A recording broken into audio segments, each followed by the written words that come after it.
বন্ধু আমার সোনামানিকেরাও, আমি আপনাদেরকে বলতেছিলাম এবার ওয়াইস করণের মা দোয়া করে দেয়, আল্লাহ আমার বাচ্চাকে তুমি তোমার মুস্তাফার সঙ্গে জান্নাতে দিও। আমার আল্লাহ বলে, ওয়াইস করণের মা যাও, আমি তোমার দোয়াকে কবুল করে নিলাম। আমার মুস্তাফার জান্নাতের পাশে তোমার বেটা ওয়াইসের জন্য প্রাসাদ বানিয়ে দিলাম।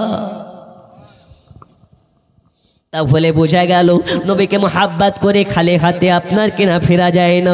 নবীকে যারা মোহাব্বত করে নেবে আল্লাহ তাআলা তার সম্মানকে বুলন্দ করে দেবে, আল্লাহ তাআলা তাকে বাদশা বানিয়ে দেবে, আল্লাহ তাআলা তাকে আপনার কিনা সম্মানের বাদশা বানিয়ে দেবে। হযরত ওয়াইস করণের ঘটনা থেকে বোঝা যায় নবীকে দেখলে শুধু মোহাব্বত হয় না, নবীকে না দেখেও মোহাব্বত করা যায়।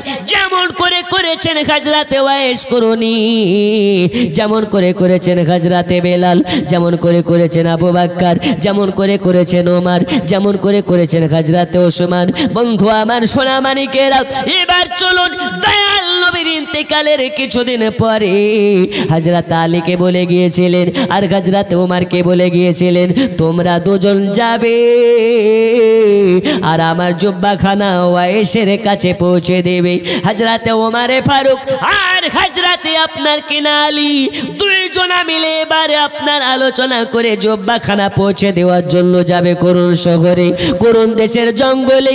পৌঁছে দেওয়ার আগে হযরতে ওমর আর আলী দুইজনা মিলে পরামর্শ করে আলোচনা করে জুব্বাখানা নিয়ে বার হয়ে গেছে, তার কাছে পৌঁছে দিতে যাবে। রাস্তায় যেতে যেতে যেতে যেতে যেতে যেতে জুম্মার আজানের আপনার কিনা আজান হয়। আল্লাহু আকবার, আল্লাহু আকবার, আল্লাহু আকবার,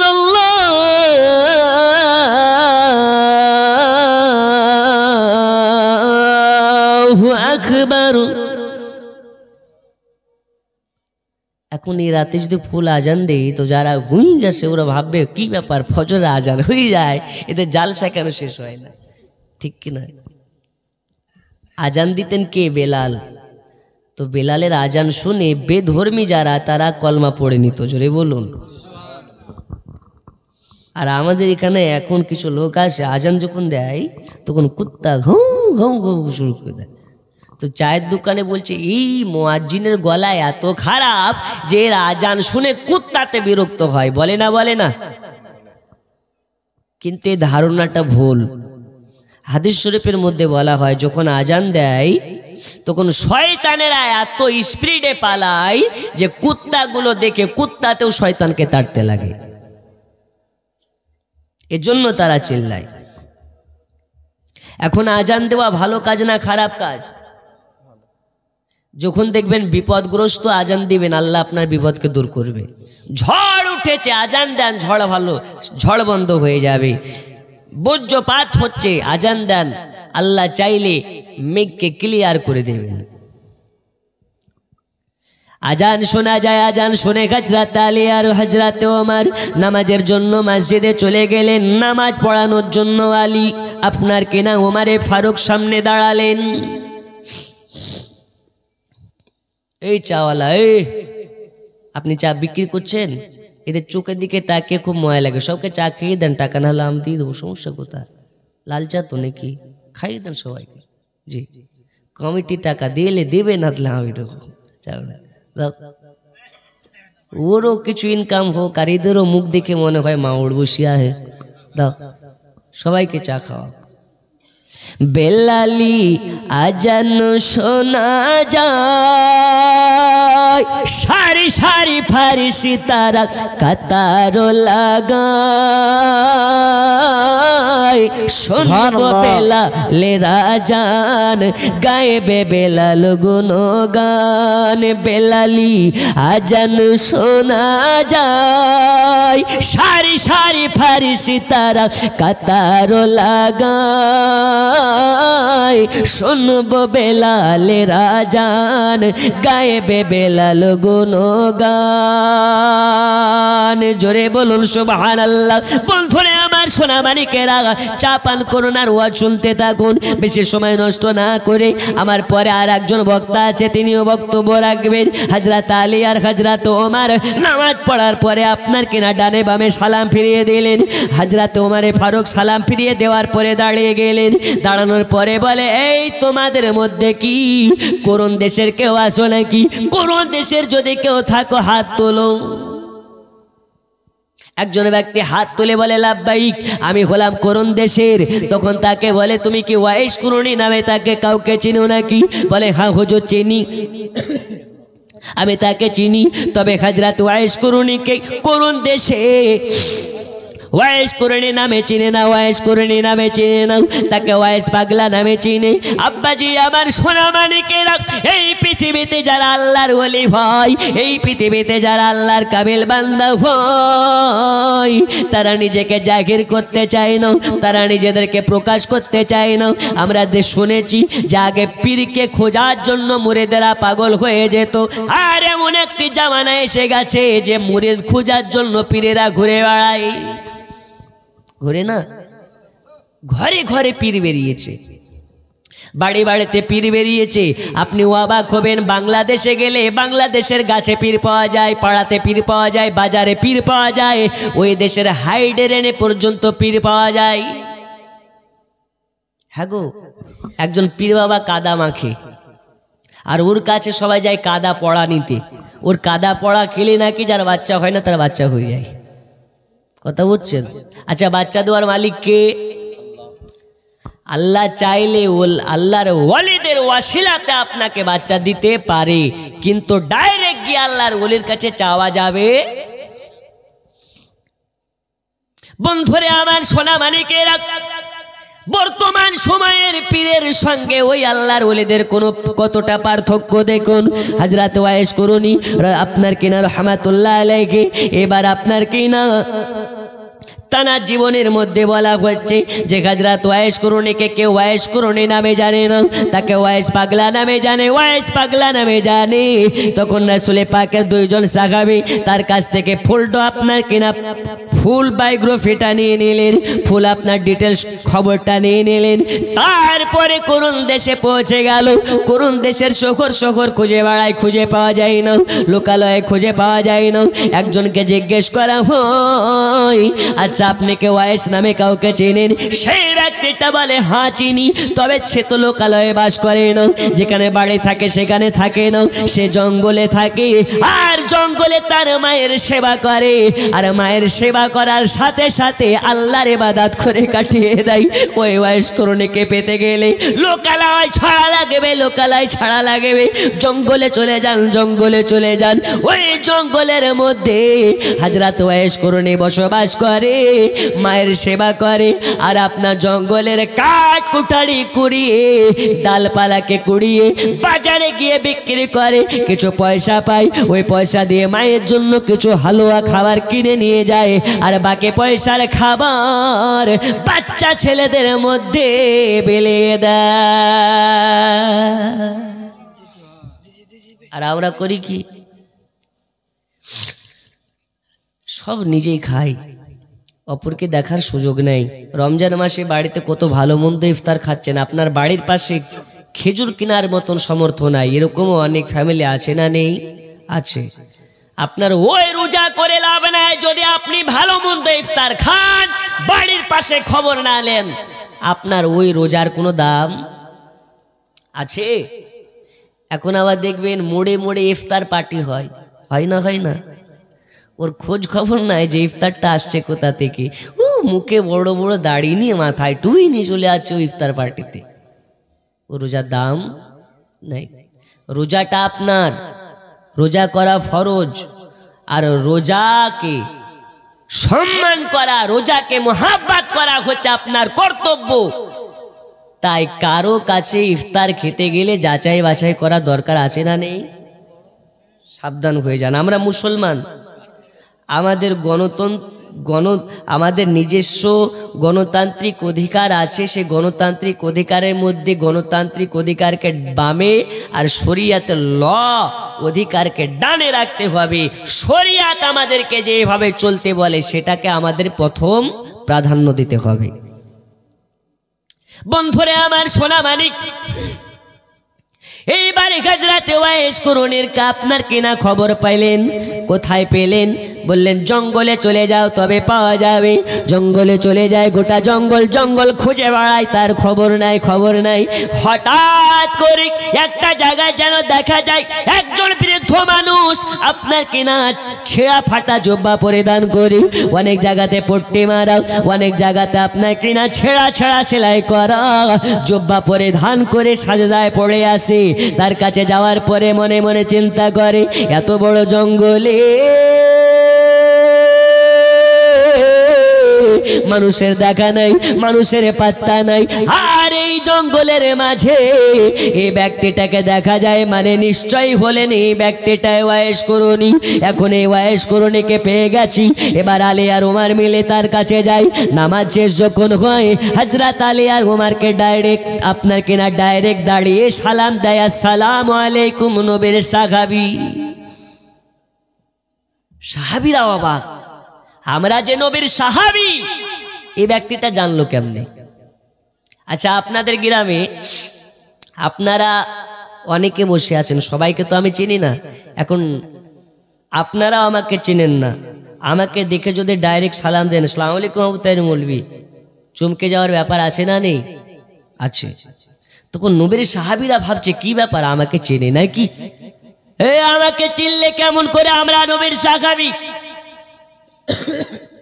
বলছে হুজুর, আপনাদেরকে চেনা লাগে না, আপনাদের শরীরের ঘ্রাণ আমাকে বলে দিচ্ছে যে আপনারা নবীর সাহাবী। কেমন করে? বলে হুজুর, আপনারা যখন জঙ্গলে পদার্পণ করেছেন, আপনারা জঙ্গলে যখন পা রেখেছেন, আপনাদের কদম পড়াতে গোটা জঙ্গলে আমার মদিনাওয়ালা নবীর শরীর মোবারকের ঘ্রাণ পাওয়া যাচ্ছে। ওয়াইস করণী নবীকে ডাইরেক্ট দেখে নাই, নবী ডাইরেক্ট ওয়াইস করণীকে দেখে নাই। তাহলে ওয়াইস করণী দয়াল নবীর শরীরের ঘ্রাণটা কেমন ছিল, রাসূলুল্লাহর শরীরের সুঘ্রাণটা কেমন ছিল, ওয়াইস করণী কেমনে জানলো? এখান থেকে হাকিকাত বুঝতে হবে। ওয়াইস করণী নবীকে ডাইরেক্ট দেখে নাই বটে, কিন্তু নবীকে যখন মন চেয়েছে ওয়াইস করণী দেখতে পেয়েছে। ওগো আমার সোনা মানিকেরা, হযরতে ওয়াইস করণী এবার বলে, ওগো নবীর সাহাবীরা বলুন আমার কাছে আপনারা কি জন্য এসেছেন? বলে তুমি কে ওয়াইস করণী? বলতেছে হ্যাঁ, আমাকে সবাই ওয়াইস নামেই চিনে। হুজুর কোনো দরকার? বলে হ্যাঁ দরকার। তোমার জন্য নবী গিফট পাঠিয়েছে, তোমার জন্য নবী তোমাকে ভালোবেসে তোমার জন্য উপহার পাঠিয়েছে। ওগো ওয়াইস, আজকে নবী তোমার জন্য গিফট পাঠিয়েছে, তাড়াতাড়ি করে এসো আর ওই নবীর দেওয়া উপহারটা গ্রহণ করে নাও। তখন ওয়াইস করণী বলে না, আপনাদের কথা ভুল হচ্ছে, আমি ওই রকম নবীর প্রেমিক নই, আমি ওই রকম মুমিন বান্দা নই যে নবী পাকের জুব্বা পেতে পারি। আপনাদের মনে হয় কথা ভুল হচ্ছে। নবী পাক সাল্লাল্লাহু তাআলা আলাইহি ওয়াসাল্লামের সাহাবীরা বলে আচ্ছা ঠিক আছে, হাতের কাপড়টা একটু তুলুন, তোমার কাপড়টা তুললে বোঝা যাবে। এইবার যখন হাতের কাপড়টা তুলেছে, নবী পাক যেমন বলে দিয়েছেন ওই রকম যেন দেখতে পাওয়া যায়। হাতের মধ্যে একটা মুহুরের সাদা দাগ আছে। আলী বুঝে গেছে এই ব্যক্তি নবীর পাগল, ওয়াইস করণী।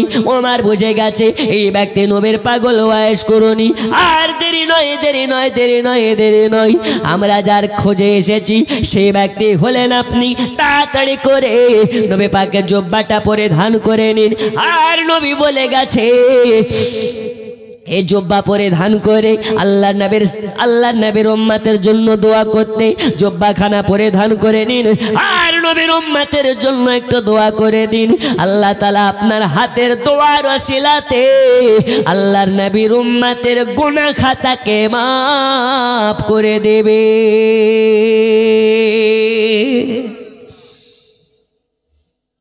তাই নাকি? অনেক লম্বা ঘটনা, আপনাকে টুকরা টুকরা করে বলি। এবার ওই জুব্বাখানাকে নিয়ে হযরত ওয়াইস করুনি কি করলেন, নিয়ে একটু বাম দিকে সাইডে চলে গেলেন, গিয়ে সাজদাতে যাবে, তার নামাজে যাবে, তার আগে জুব্বাখানাকে নিয়ে সাইডে বসে গেলেন। বলে হুজুর আপনারা একটু দাঁড়ান। কাদেরকে বলছে দাঁড়াতে? সাহাবীদেরকে। কাদেরকে? সাহাবীদেরকে। সাহাবীরা দাঁড়ালেন, ওয়াইস করুনি জুব্বাখানা নিয়ে সাজদায় চলে গেলেন। সাজদায় যাওয়ার পরে আল্লাহর কাছে দোয়া করেন, আল্লাহ তাআলা আজকে আপনার হাবিবুল্লাহ আমার কাছে এই যে জুব্বা পাঠিয়েছে আর আপনার বান্দাদের জন্য দোয়া করতে বলেছে, ওগো আল্লাহ তাআলা আপনার কাছে দোয়া করি আজকে নবী পাকের জুব্বার ওসিলাতে আপনার সমস্ত নবী পাকের উম্মতের গুনাহ মাফ করে দিন। আল্লাহ তাআলা যত জাহান্নামে গ্রেফতার আছে সবাইকে জান্নাতে বানিয়ে দিন। আমার আল্লাহ বলে ওয়াইস রে আজকে নবী পাকের জুব্বার ওসিলাতে আর তোমার দোয়ার ওসিলাতে আমি আল্লাহ দোয়াকে কবুল করলাম, আর যাও কিছু অংশ গুনাহগার জাহান্নামীকে জান্নাতি বানিয়ে দিলাম। ওয়াইস করুনি বলে না কিছু না কিছু না কিছু না, সমস্ত গুনাহগার উম্মতকে জান্নাতি বানাতে হবে। বারে বারে আল্লাহ তাআলা মাফ করতে আছে, ওয়াইস করণে আবার দাবি দিতে আছে, আল্লাহ আবার মাফ করতে আছে, ওয়াইস করণে আবার দাবি দিতে আছে। এরকম ভাবে চলতে আছে। নবীর সাহাবীরা এক জায়গায় দাঁড়িয়ে বোরিং হয়ে যায়, আর কতক্ষণ দাঁড়িয়ে থাকবো, আমাদেরকে মদিনা যেতে হবে। এই কারণে ওয়াইসের কাছে গিয়ে বলে, ওগো নবীর পাগল ওয়াইস করুনি, একটু দয়া করে মেঘের বাড়ি করে সাজদা থেকে মাথা তুলুন, আমাদেরকে বিদায় দিয়ে দিন, তারপরে আপনি সাজদাতে চলে যান, কোনো অসুবিধা নাই, আমাদেরকেও অনেক দূর যাওয়া লাগবে। হযরত ওয়াইস করুনি হাওমাও করে কান্না করতে লেগেছি। ওগো নবীর সাহাবীরা আর একটু যদি আপনারা অপেক্ষা করে নিতে পারতেন, আর একটু যদি ধৈর্য ধরে নিতে পারতেন, আর একটু যদি সবর করে নিতে পারতেন, আল্লাহর কসম খেয়ে বলি আল্লাহর কসম, আল্লাহর কসম, আমার নবীর একজন উম্মতকে জাহান্নামে যাওয়া লাগতো না। জোরে বলুন, একজন উম্মতকে জাহান্নামে থাকা লাগতো না। আল্লাহর কসম করে বলি আজকে নবীর এই জুব্বার ওসিলাতে আমি আল্লাহর কাছে দাবি দিয়ে সবাইকে জান্নাতি বানাতাম। মন নবীর দেশে চলো না জিয়ারতে ওই মদিনা, স্বপ্নে আমি দেখি সোনার মদিনা। নবীর দেশে চলো না জিয়ারতে ওই মদিনা, স্বপ্নে আমি দেখি সোনার মদিনা। আমার নবী নূরের নবী, দো জাহানের ধানের ছবি, আমার নবী নূরের নবী, দো জাহানের ধানের ছবি। ওই নবীকে দেখার তরে মন হলো মোর দিওয়ানা, স্বপ্নে আমি দেখি সোনার মদিনা। নবীর দেশে চলো না জিয়ারতে ওই মদিনা, স্বপ্নে আমি দেখি সোনার মদিনা। জোরে হবে না? সুবহানাল্লাহ। আর একটু জোরে। আচ্ছা, চা খেয়ে কি এখনো ঠান্ডা লাগে? আরো জোরে সুবহানাল্লাহ। সুবহানাল্লাহ বললে খুশি হয় কে? আচ্ছা, দেখবেন যেই বাচ্চাটা বাপকে বেশি আব্বা আব্বা করে, ওই বাচ্চাটার প্রতি বাপের একটা আলাদা নজর থাকে না? জি আল্লাহ পাক বলে যে কথায় কথা আমাকে ডাকে তার প্রতি আমার মোহাব্বত আলাদা থাকে। এই গভীর রাতে একবার আল্লাহকে ডাকুন তো, আল্লাহ, আরো জোরে আল্লাহ। নারে তাকবীর, আল্লাহু আকবার, নারে রিসালাত, ইয়া রাসূলুল্লাহ। এই আওয়াজ ফরিদপুরের মাঠ পার হবে না, মুসলমানের আওয়াজ ওই রকম হওয়া দরকার। ফিলিস্তিনের বাচ্চারা আওয়াজ তুলে তো ইসরায়েলের ইহুদিদের বুকে ভূমিকম্প উঠে যায়। একবার সকলে মিলে দাঁড়াবো, রাসূলুল্লাহকে সালাম দিব, সকলে একটু সামনের দিকে আগিয়ে আসবো, তারপর দুটি কথা বলে ইনশাআল্লাহ শেষ। ইয়া নবী সালাম আলাইকা ইয়া রাসূল সালাম আলাইকা, আগিয়া চলে আগাবে সালাম আলাইকা সালাওয়াতুল্লাহ আলাইকা। ওমা খালা, যারা ঘুমিয়ে গেছে ওদেরকে বলেন পাতা দিচ্ছে, বিরিয়ানি দেবে। জি, আর একটু সবাইকে খুঁচা মেরে আগিয়ে নিয়ে আসেন সামনের দিকে, ফাঁকা দিকে। আপনাদের আজকে মশলা বলে যাবো ইনশাল্লাহ, লক্ষ্মীর ভান্ডার নেওয়া যাবে কি যাবে না। আর এই যে বলেছি সুগারের রুগী কেউ থাকবে না ইনশাল্লাহ, সবার সুগার ভালো হয়ে যাবে। আগে আসুন, পড়ুন ইয়া নবী সালাম আলাইকা ইয়া রাসূল সালাম আলাইকা ইয়া হাবিব।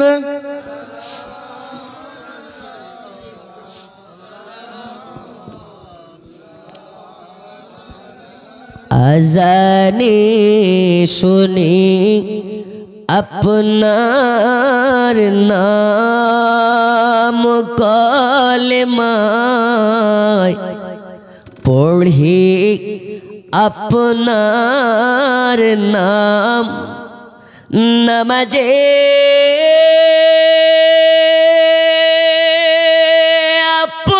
আপনাকে সালাম। আপনি যে নূরে মুজাসসাম ইয়া নবী সালাম আলাইকা ইয়া রাসূল সালাম আলাইকা ইয়া হাবিব সালাম আলাইকা সালাতুল্লাহ আলাইকা। ও গদর দিগ ও গদর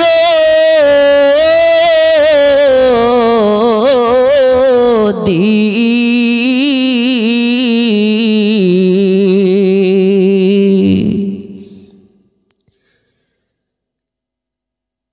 আপনি যে নূরে তে পয়দা সে নূরে তামাম জাহান পয়দা। আপনি যে কাবারো কাবা আশিকদের গলা রুমালা ইয়া নবী সালাম আলাইকা ইয়া রাসূল সালাম আলাইকা ইয়া হাবিব সালাম আলাইকা সালাওয়াতুল্লাহ আলাইকা। কেউ আগে যাবে নেই যে সুরের একটা দাঁড়ালেন, রাসূলুল্লাহকে সালাম দিলেন, ইনশাআল্লাহ তাআলা ফায়জও হবে, বরকতও হবে। একটু বসেন, আর কিছুক্ষণ আলোচনা করার পর দোয়া হবে। বসুন। আসসালাতু ওয়াসসালামু আলাইকা ইয়া রাসূলুল্লাহ। কেউ পেছাবেন না, একদম সামনে বসুন। জি, বালাগাল উলাবে কামালিহি কাশফা দুজা বেজামালিহি হাসনাত জামিউ খিসালিহি সাল্লাল্লাহু আলাইহি ওয়া আলিহি। বসেন বসেন বসেন। মাশাআল্লাহ, এই গ্রামবাসী আজকে ধন্য যে অন্যান্য জায়গায় রাত্রি 12টাতে জালসা শেষ, কিন্তু একটা বাজছে তবু এরা এখন পর্যন্ত জালসা সম্মান রেখেছে। বলুন আলহামদুলিল্লাহ। কি বলছিলাম? হাজরাত ওয়াইশ করুনি। ওমা খালা বসেন বসেন, বাড়ি পালিয়ে যায় না, না হলে দোয়া করবো বাড়িতে একটা মুরগি থাকবে না, সব শিয়ালে হজম করে দেবে। আর যদি বসেন ইনশাল্লাহ দোয়া করবো আপনার মুরগিকে শিয়ালে খাবে না। ও যিনারা খাওয়া দাওয়া করবেন মনে করছেন দোকানদারেরা, আপনারা দেরি না করে চলে আসুন, আপনারা দেরি না করে চলে আসুন, ডেলিগেট বন্ধ হয়ে যাবে। যিনারা খাওয়া দাওয়া করবো মনে করছেন আপনারা চলে আসুন খাওয়া দাওয়া করার জন্য। ঠান্ডা বেশি জি, আপনাদের এরা যাবে না দোকানদাররা? আচ্ছা ঠিক আছে, এরা গেলে তো জালসা মিলাদ হয়ে যাবে, ঠিক কিনা? জি, যাই হোক, আল্লাহ আপনাদেরকে মোহাব্বত শিখিয়েছেন বলে আপনারা মোহাব্বতে বসে আছেন। আচ্ছা বলুন, তাহলে ওয়াইশ কুরুনি যদি না দেখে নবীর জুব্বা পেতে পারে, আমরা কি নবীকে এই ভারত থেকে বসে নবীকে দেখতে পারি না? পারি না, পারি না। এক শ্রেণীর মৌলবি মোল্লা আছে যারা বলে নবী মরে মাটির সঙ্গে মিশিয়ে গেছে, কিন্তু আমরা বলি নবী মরা নয়, নবী আপন রওজাতে এখন পর্যন্ত জিন্দা আছে, জীবিত আছে। আমাদের দরুদ শরীফের আওয়াজ শুনতে পারেন, প্রয়োজন হলে ফরিদপুরে প্রত্যেকটা আশিকের রাসূলের বাড়িতে নবী আমার আসতে পারেন। পারেন না? পারেন না? পারে। হায়রে নবীর প্রেমের পাগল যারা প্রেম খেলা খেলে, পড়ুন নবীর প্রেমের পাগল যারা, আরো জোরে নবীর প্রেমের পাগল যারা প্রেম খেলা। ওগো নবীর প্রেমিক ওয়াইশ কুরুনি দ্বন্দ্ব দেয় ফেলে, নবীর প্রেমের পাগল যারা প্রেম খেলা। হাই হাই নবীর প্রেমের পাগল যারা প্রেম খেলা খেলে, নইলে কেমনে হবে? রাত্রে 1টা বেজে গেছে, কুয়াশা পড়তেছে, আর নবীর আশিকেরা বসে বসে রাসূলুল্লাহর সম্মান শুনতেছে। ওগো আমার সোনামানিকেরা, আমার মূল আলোচনার বিষয় হলো নবীর সাহাবীরা যখন বলেছে ওগো ওয়াইশ কুরুনি আর নয় বিদায় করে দিন, তখন ওয়াইশ কুরুনি বলে আর একটু যদি অপেক্ষা করে নিতে পারতেন, আমি আজকে ওয়াইশ কুরুনি এই নবী পাকের জুব্বার ওসিলাতে আমার সমস্ত নবীর উম্মতকে জান্নাতি বানিয়ে দিতাম।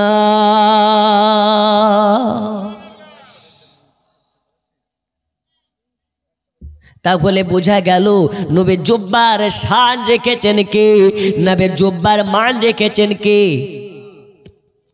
আমার আল্লাহ বলছেন, হাবিব আপনার কদমের ধুলা আরশে আজিমকে, আমি আরশে আজিমের থেকে আপনার কদমের মারতাবাকে বেশি করে দিয়েছি। নইলে আল্লাহ যখন মেরাজে নিলেন, নবী আমার জুতা খুলে যাচ্ছিলেন, আমার আল্লাহ পাক বলছেন, নবী গো আপনার শানমান, আল্লাহর নবীর শানমানকে বোঝানোর জন্য আল্লাহ পাক বলছেন, হাবিব আপনি জুতা খুলবেন না, জুতা পরিধান করে চলে আসুন। জোরে বলবেন না?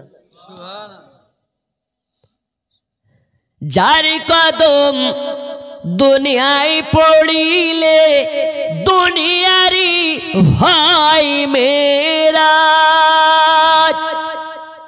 রাসূল পাকের জুতা মোবারক আর সে আজিমের তাজ, ওই নবীর রওজা দেখিলে, ওই নবীর রওজা দেখিলে হবে জান্নাতের হকদার, জিবরাইল চুমে যার দরবার, নূরে মুহাম্মদ রসুল আরবি নাইবে পরওয়ার, জিবরাইল চুমে যার দরবার।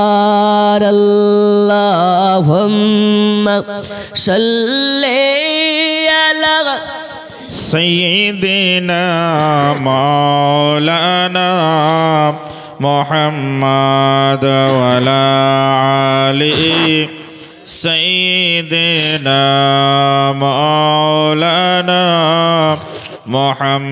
বন্ধু আমার সোনা মানিকেরা, এবার হাজরাতে ওয়াইস করুনির চক্ষু দিয়ে পানি ঝরে ঝরে পড়ে যায়। আব্বাজি আমার সোনা মানিকেরা, এখান থেকে আমাদেরকে বুঝতে হবে নবীর সাহাবী হযরতে ওমর, হযরতে আলী এবার অবাক হয়ে যায়। ওগো হযরত ওয়াইস করুনি, তাহলে কি আমরা অন্যায় করে ফেললাম নাকি? বন্ধুরে আমার সোনা মানিকেরা, সব জায়গাতে হাকিকাত থাকে, সব জায়গাতে আপনার কিনা হিকমত থাকে। আমার আল্লাহ পাকের একটা কাহার বলে নাম আছে। আজকে যদি ওয়াইস করুনি এ জব্বার ওয়াসিলাতে সব গুনাহগারকে জাহান্নামীকে জান্নাতে বানাইয়া দিতেন, তাহলে আল্লাহর কাহার নামটা থাকতো না? থাকতো? আল্লাহ যেদিন কাহার নামে নিজেকে প্রকাশ করবেন, ওই দিন মাথার উপরে যে সূর্যটা আসে, এই সূর্যটা কয়েক হাত উপরে হয়ে যাবে। যেদিন আল্লাহ কাহার নামে নিজেকে প্রকাশ করবে, একটা সূর্যের মুখ 7-7টা হয়ে যাবে। যেদিন আল্লাহ কাহার নামে নিজেকে প্রকাশ করবে, ওই সূর্যের তাপে মাথা থেকে এত ঘাম চুয়াবে, এত ঘাম চুয়াবে যে নিজের ঘামে আমরা নিজেরা ডুবে যাব। জোরে বলুন। ওই দিন কি হবে? হাসরের ময়দান হয়ে যাবে। বাপ কাজে দেবে না, মা কাজে দেবে না, দাদা কাজে দেবে না, দাদি কাজে দেবে না, সন্তান আদি কাজে দেবে না। আমাদের আদি পিতা হযরত আদম শফিউল্লাহর কাছে দৌড়াবো।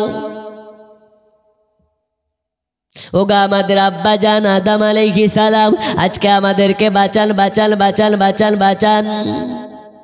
কেন?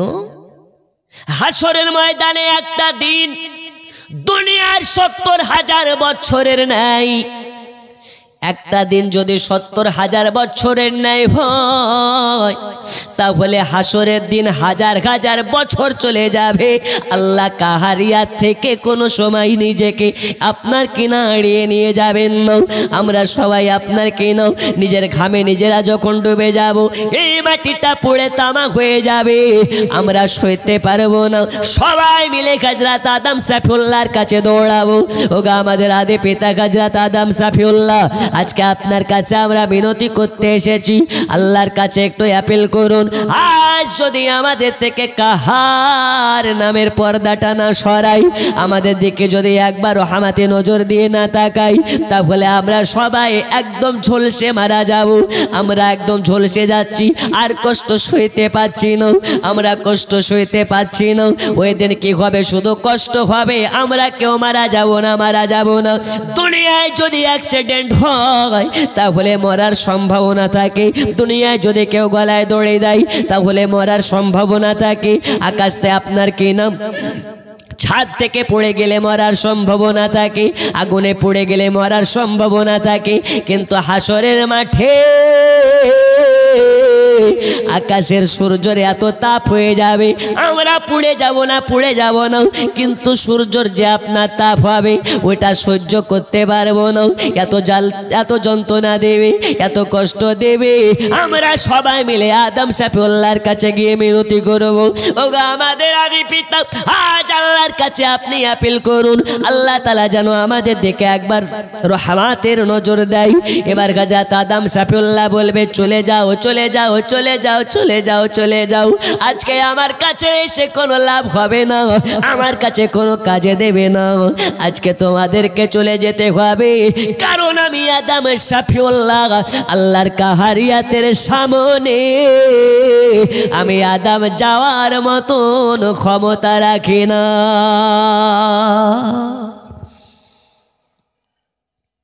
হযরত আদম শফিউল্লাহ বলবেন, যাও, আমার কাছে এসে লাভ নেই। কার কাছে যাব এবার? জাতির পিতা ইব্রাহিম খলিলুল্লাহর কাছে। সেও বলবে, যাও, আমার কাছে লাভ নেই। কার কাছে যাব? দাউদ আলাইহিস সালামের কাছে। সে বলবে, চলে যাও, আমার কাছে লাভ নেই। সব নবী যখন আমাদেরকে তাড়িয়ে দেবে, হযরত ঈসা রুহুল্লাহর কাছে সব শেষে যাব। সে বলবে পাগল, আমার কাছে না এসে চলো তোমাদেরকে একটা জায়গায় নিয়ে যাচ্ছি। আমি পারবো না, কিন্তু পারার মতন জায়গা আছে, জোরে বলুন। ও জায়গা কোথা গো? বলছে চলো। উনি হচ্ছেন আখেরি নবী, যেই নবীর কাছে আল্লাহ সব কটা জান্নাতের দিয়ে দিয়েছেন চাবি। रब ने देने वाला, मुस्तफा ने खिलाने वाला। আল্লাহর কাজ দিয়ে দেওয়া, রাসূলুল্লাহর কাজ খাইয়ে দেওয়া, জোরে বলুন। রুজি দেয় কে? রুজির মালিক কে? মমতা খালান আল্লাহ। আরো জোরে, রুজির মালিক একমাত্র আল্লাহ। আরে পশ্চিমবঙ্গ তো পশ্চিমবঙ্গ, শুধু আপনাদের এই ফরিদপুরের যদি রুজির দায়িত্ব মুখ্যমন্ত্রীকে দেওয়া হয়, মুখ্যমন্ত্রী তো মুখ্যমন্ত্রী, মুখ্যমন্ত্রীর বাপও নিতে পারবে না, পারবে? আর আল্লাহ বলছে আমি রিজিকের দায়িত্ব নিয়েছি, তুই গাছে থাকলে গাছেই পৌঁছাবে। যে দুনিয়াতে জন্ম নেয়নি বাচ্চা, সেই বাচ্চা মায়ের পেট থেকেও রিজিক পায়, জোরে বলুন। তাহলে বোঝা যায় রিজিকের দায়িত্ব আল্লাহ যেহেতু নিয়েছে, রিজিকের দায়িত্ব দুনিয়ার কোনো ক্ষমতাধর ব্যক্তি নিতে পারে? বন্ধু আমার, সোনা মানিকেরা, হযরত ঈসা রুহুল্লাহ এবার আমাদেরকে সবাইকে নিয়ে মিছিল করে নিয়ে যাবে। কার কাছে নিয়ে যাবে? আমাদের নবীর কাছে নিয়ে যাবে। আমাদের নবীর কাছে যখন আমাদেরকে নিয়ে যাওয়া হবে, হযরত ঈসা রুহুল্লাহ বলবেন, ওগো নবীজি, ওগো উম্মতের দরদি, ওগো উম্মতের কান্ডারি, আজকে আপনার উম্মতেরা এই যে হাসরের দিনে হাজার হাজার বছর ধরে এই সূর্যের তলায় আমার আর কষ্ট সইতে পারে না। ওগো নবীজি, আজ আপনি ছাড়া আমাদেরকে বাঁচানেওয়ালা কেউ নাই, আমাদেরকে দেখনেওয়ালা কেউ নাই। আল্লাহর নবীর কাছে আমরা যখন গিয়ে মিনতি করব, আমরা যখন আপনার কিনা হাওয়া হাওয়া করে কান্না শুরু করব, নবী আমার সইতে পারবেন না, নবী আমার সইতে পারবেন না। মা যেখানে কাজে দেবে না, বাবা যেখানে কাজে দেবে না, দাদা যেখানে কাজে দেবে না, দুনিয়ার কোনো মৌলানা যেখানে কাজে দেবে না, দুনিয়ার কোনো মুফতি যেখানে কাজে দেবে না, কোনো অন্যান্য পয়গম্বর কাজে দেবে না, ওই জায়গাতে আপনার আমার নবীজি সাজদায় পড়ে যাবে। আল্লাহর কাছে সাজদায় পড়ে গিয়ে আল্লাহ পাকের কাছে দোয়া করবেন, আল্লাহর কাছে আপিল করবেন, ওগো আমার রব, ওগো আমার কাবার মালিক, ওগো আল্লাহ তাআলা, আজ আমার উম্মতের কষ্ট সইতে পারি না, আজকে আমি সাজদা থেকে মাথা তুলব না। অতক্ষণ পর্যন্ত মাথা উঠবে না যতক্ষণ পর্যন্ত আমার গুনাহগার উম্মত উম্মতির দিকে আপনি নজর দিবেন, যতক্ষণ পর্যন্ত মায়ার নজর না দেবেন, যতক্ষণ পর্যন্ত রহমতের নজর না দেবেন। আমার আল্লাহ পাক আল্লাহ তাআলা বলে, হাবিব সব সইতে পারি, আমি সব সয়ে নিতে পারি, আপনার চোখের পানি সইতে পারি না। ইয়া রাসূলুল্লাহ, ইয়া হাবিবাল্লাহ, নবীজি জান, আপনাকে কথা দিলাম, আপনি সাজদা থেকে মাথা তুলুন। যার অন্তরে আপনার যারা পরিমাণ মুহাব্বত থাকবে, আমি আল্লাহ তাকে বাছাই করে জান্নাতে দেব।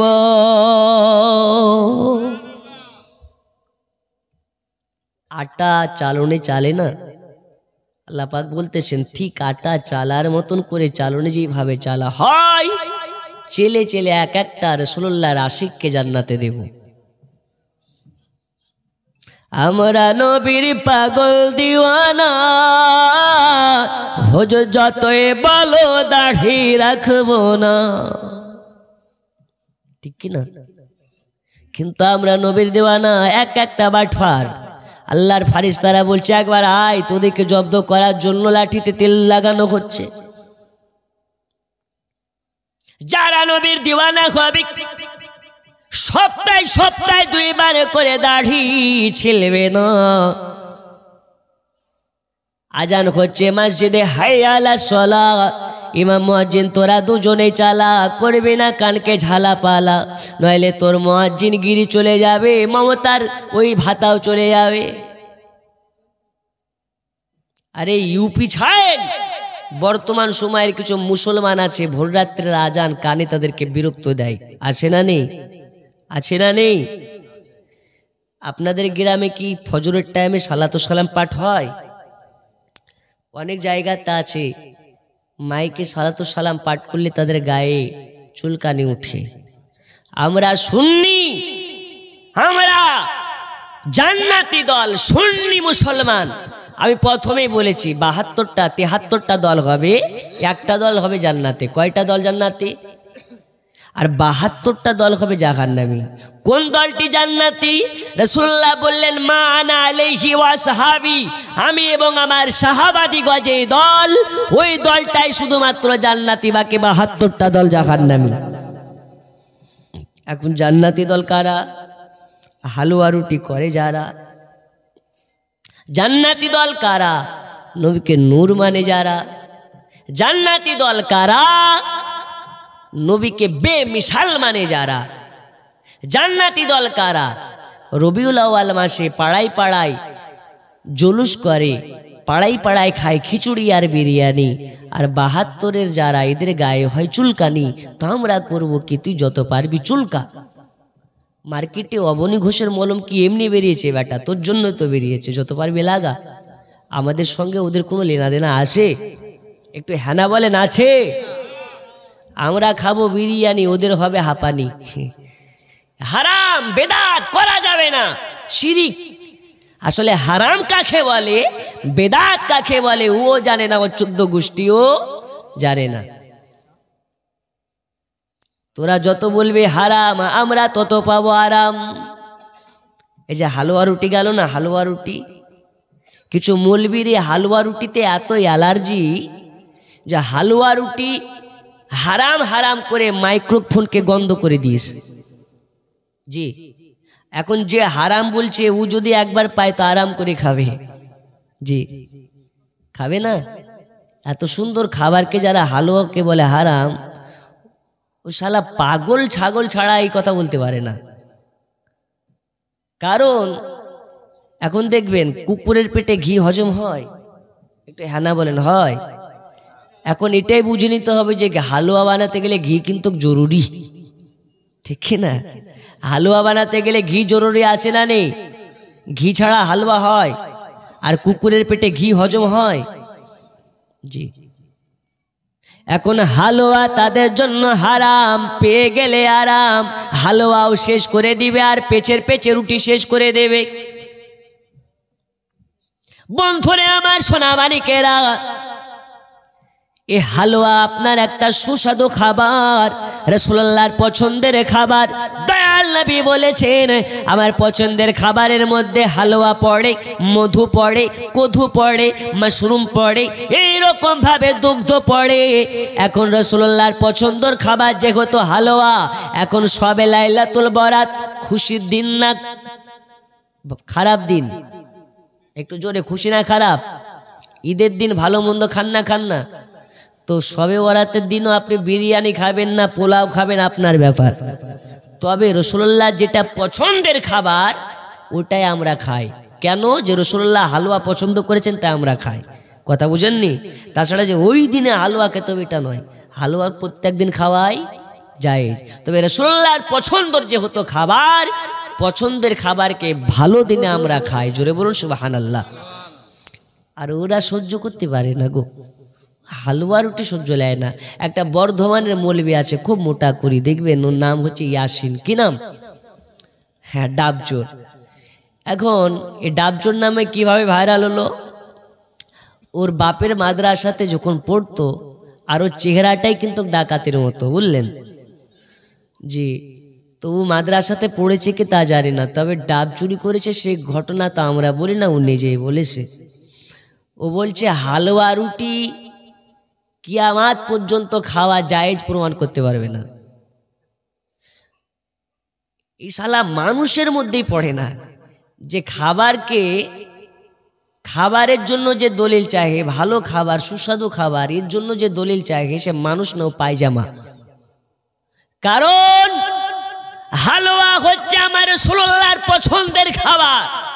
এখন পছন্দের খাবার রাসূলুল্লাহ নিজেই বলেছেন, তারপরে যারা দলিল চাগে ওর ব্রেন ঠিক আছে বলে মনে হয়?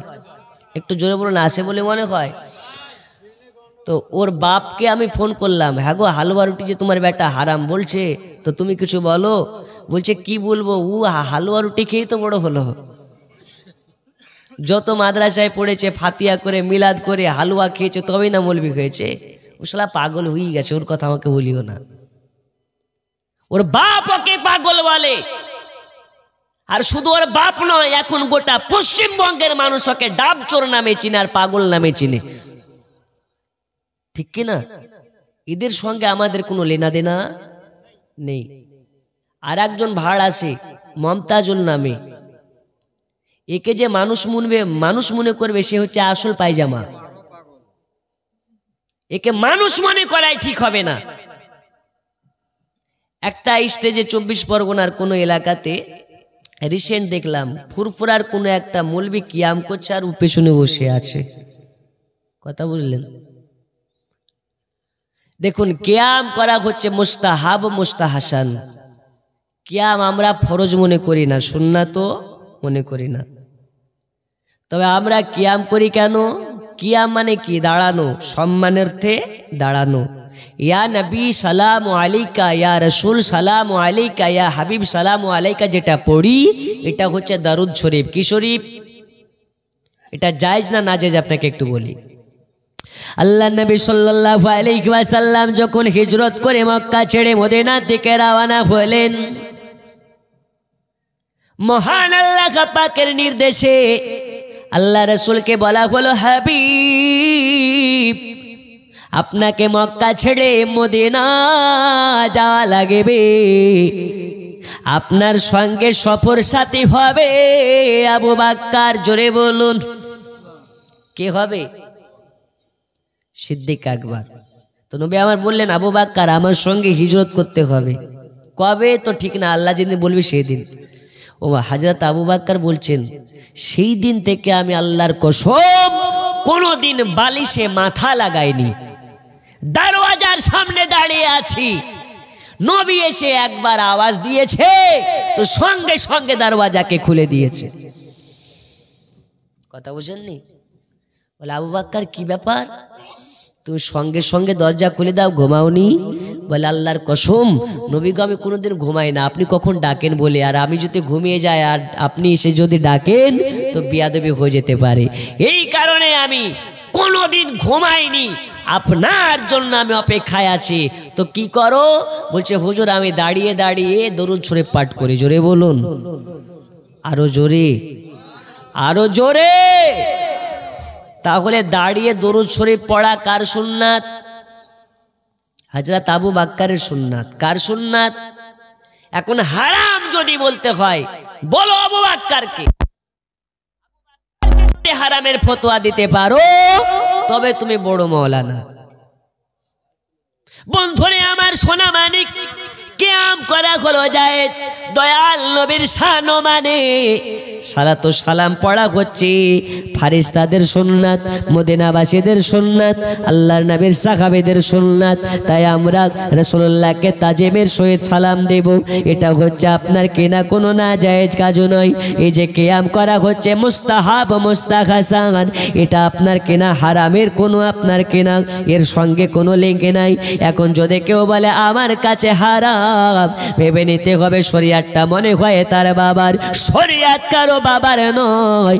শরিয়াত হলো আমাদের ইসলামের বিধান, এই বিধানকে যারা অমান্য করবে তারা এক একটা বেঈমান হয়ে মারা যাবে।